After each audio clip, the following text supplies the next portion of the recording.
Well, now we've centred that lump of clay, what we're going to do, we're going to open it up. And a good way to open it up, left hand around the side of the lump of clay, fingers are supported. Never do anything at this stage with your fingers as a separate unit, bring them in as a one unit. You've got more control of your clay, you've got more control of your fingers. So you've got hands around the side, fingers across the top, find the centre of your lump of clay, push in, pull out to one side in one movement.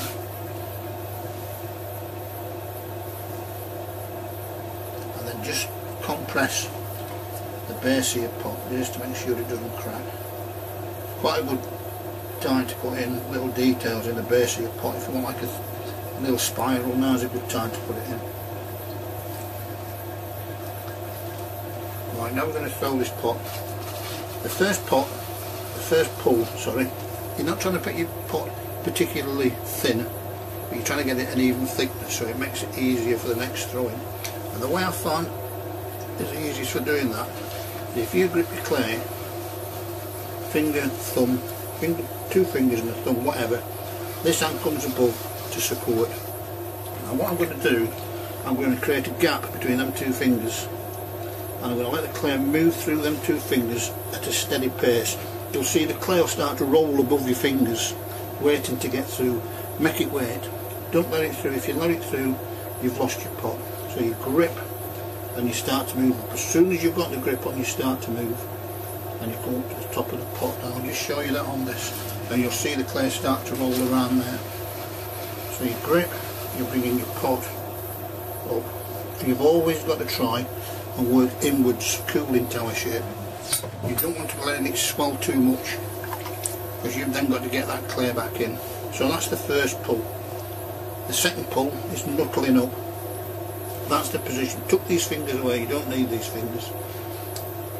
Index finger up to your thumb, create a knuckle.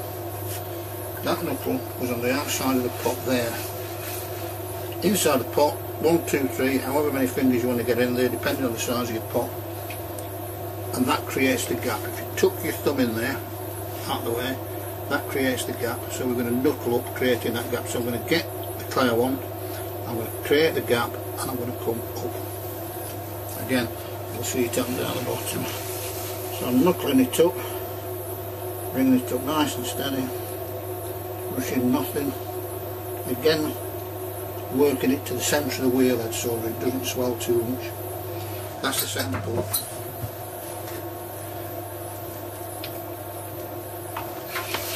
Put a little bit of this clay away here just to make it a bit more even.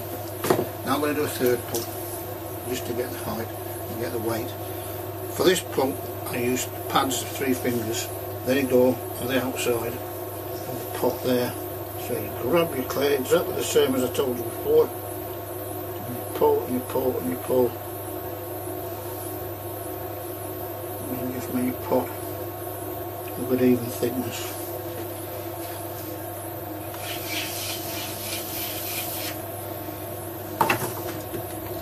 Last two to use is a wooden kidney like this. This is just a straight profile, and what I'm going to do with this, I'm going to present it up to the pot so it's standing vertically. I'll do it on this side, the fingers go inside, ease the clay up to the tool, you should end up with a cylinder. So you bring this up nice and steady, wiping the water off the side of the pot. And then you work that until you've got the shape you want. This is a good exercise. The first thing you should always throw is a cylinder. If you can, from a cylinder you can make lots of different things. Clean the top, clean the sides. I always have a mirror on the back of my wheel, there's a mirror back there, and I can look in that mirror from here and I can see whether the sides of that pot are straight. You can't see from above, it's very difficult to get the perspective right. So you just fine tune it from that mirror, clean the bottom up,